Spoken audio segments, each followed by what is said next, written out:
it's been an interesting Melbourne Derby week, an interesting build-in.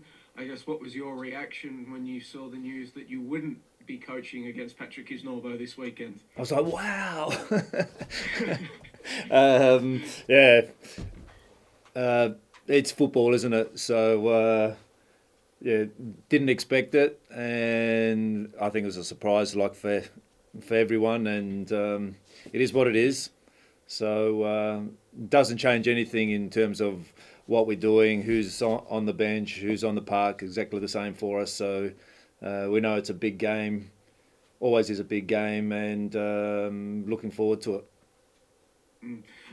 It should like. Are you worried about like for victory? I guess this could easily go one of two ways. It could heads could drop and they could come out flat, or they could come out angry and really take the already fraught atmosphere of a derby and ratchet that up a lot and really jump on your boys. Are you? How do you prepare for either of those scenarios? Well, that's probably one thing we can't control. We don't know what's going to happen in terms of how they are mentally. But at the end of the day, they're professional footballers and they're up for a derby. So we've prepared in that way, regardless who's sitting on the bench as their head coach. Um, it's a derby. It's a huge game, and it's going to be super competitive. And that's how we've prepared. We've prepared our guys this week to really be up for it, because you have to be up for every game, but especially this Christmas derby is probably one of the biggest ones of the year. So yeah, we can't control what they're doing. All we can control is all the things that we need to get right to make sure that we get a good result. Has it added a little bit of extra spice though, Aurelio? He was at City. He was sort of contentious for victory fans. He came in, he got them firing, and then he's gone in Derby week. It must add a little bit of extra something. Not really, to be honest, Anna. It's for us is that's part of football. Yeah, we know the background with PK. He's done a great job in such a short period of time there, and he decided to move on, and those sorts of things happen. It's probably a little bit unusual that it happens like 7 or 8 weeks into the season, but those sorts of things happen in football all the time. Just last derby out was Terrible. it felt like a real low point. The last derby you played against Victory, it felt like a real low point, and also maybe a turning point where obviously we know shipped those goals early, and it was all said and done pretty early on. How do you reflect on that now, and also I guess ensure it doesn't happen again? Yeah, correct. Well, we certainly had a big discussion about making sure that it never happens again after that game. But that 30 minutes was probably our worst 30 minutes of football all season, and the game was over by then.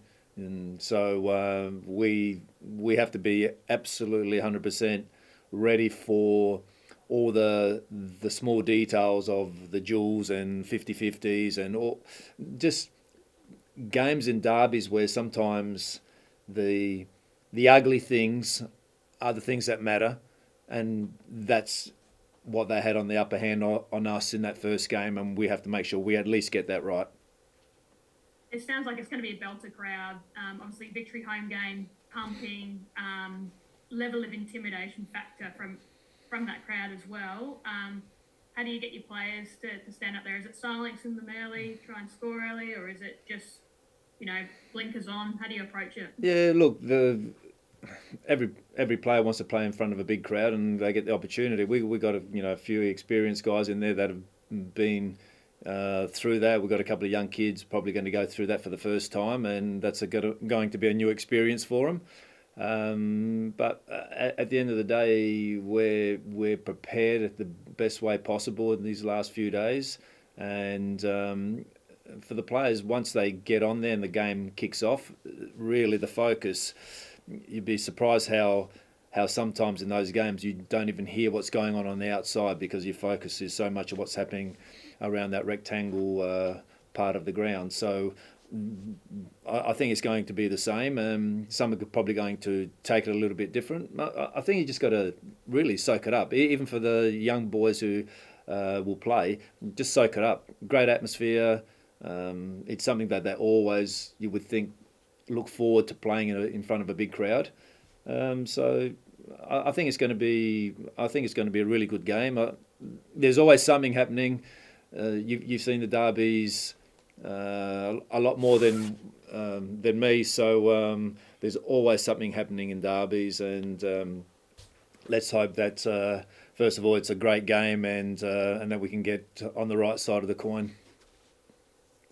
Viddy, after last Sunday, what's been the mood this week in terms of, you were the first team to take points off Auckland, but I guess what happened in stoppage time meant that you sort of didn't win the game.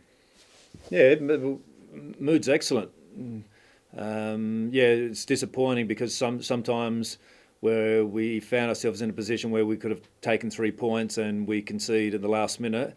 Sometimes a bit of going through sacrificing and suffering a little bit to take 3 points. Sometimes it's good. It's good for the psyche. Unfortunately, it didn't happen. But we played in that first half. We played some of our best football all year, where we controlled, we were dominant, but not being able to score that second goal probably hurt us a little bit. And then the second half was completely different. We struggled in the first 15 minutes, but managed to get ourselves back in the game. And then obviously they scored, and they had the offside goal. Then they scored the own goal. So that second half was absolutely crazy. Haven't seen a half of football like that for a long time. So we're in a good frame of mind. The mood is excellent. The players are upbeat. So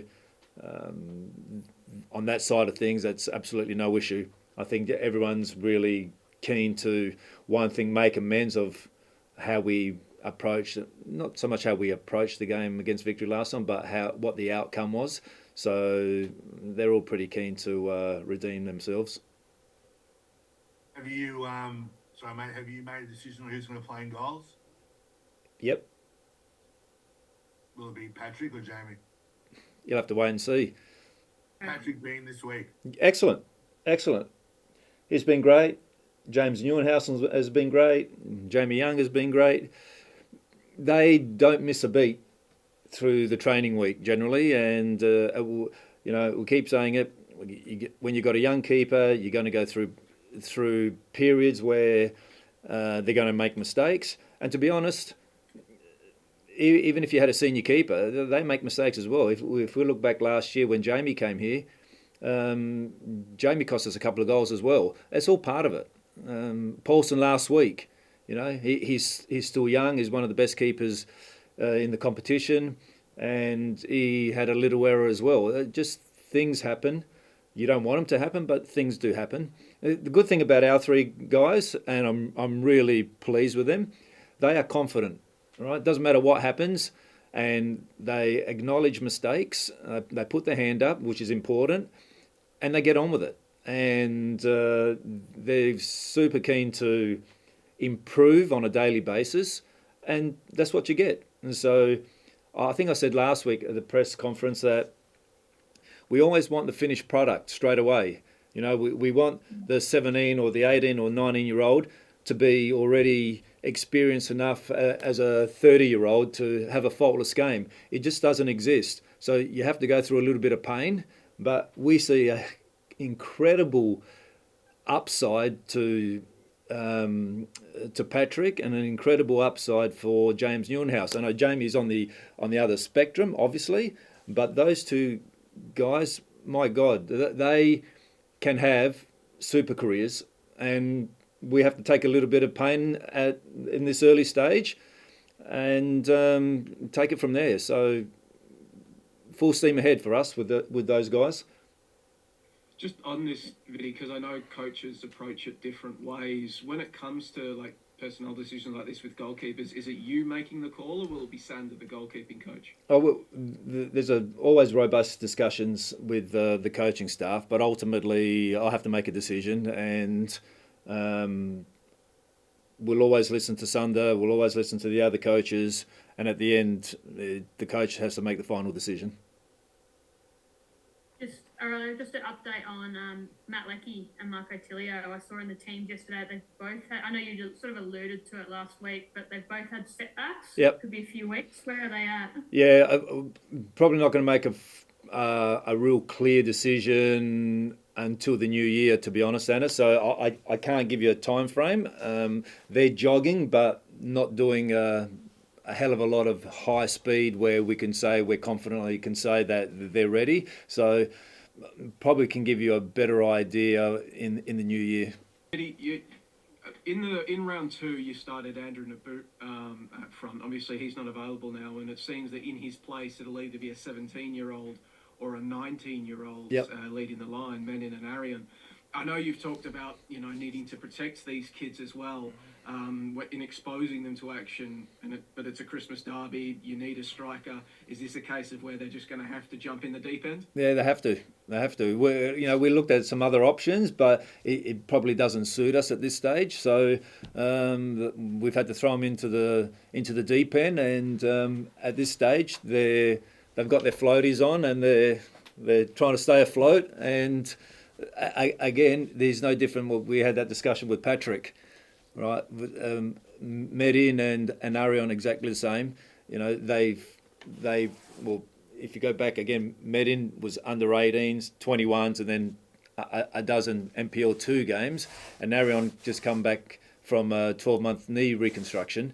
So he's trying to find his feet as well. So they have zero experience, and the only way they can get that is by having more and more game time. And regardless if you're playing Perth, Brisbane, Newcastle, or a derby, that's what it is. And if you're selected, then you need to be as ready as you can possibly be and just give the maximum. At the end of the day, for me, not so much just with the young kids, but everyone, if I see that you are actually busting your butt and you're putting in a massive effort, you can make a million mistakes, right? But if your effort is there, I can never question that. And that's all you ask. So if you've got that work ethic, if you put the time into your game, and we can see that you're actually really rolling up your sleeves and doing the work, I'm never going to say anything. You can have a poor day, but at least you're trying to redeem yourself. You fix your mistakes. You're not dropping your head. You're positive and you're moving forward. That is more than good enough for us. And I also wanted to ask you, mate, in terms of historical lessons, last year, you played a side that had their coach leave them to take up an assistance role overseas in Asia. Don't say anything, Joey, please. I don't know any stats. No, don't tell me. Whatever they are, they're always positive or negative. To be broken or something new, I don't know. Don't tell me, no, please. All right, I won't say it. Thanks, Joey. After last week, you didn't want to give Auckland any bulletin board material and none for victory. No, correct. I'm not superstitious. I don't think I am anyway. Can you just get rid of that letter, please? Yeah. Thanks, guys.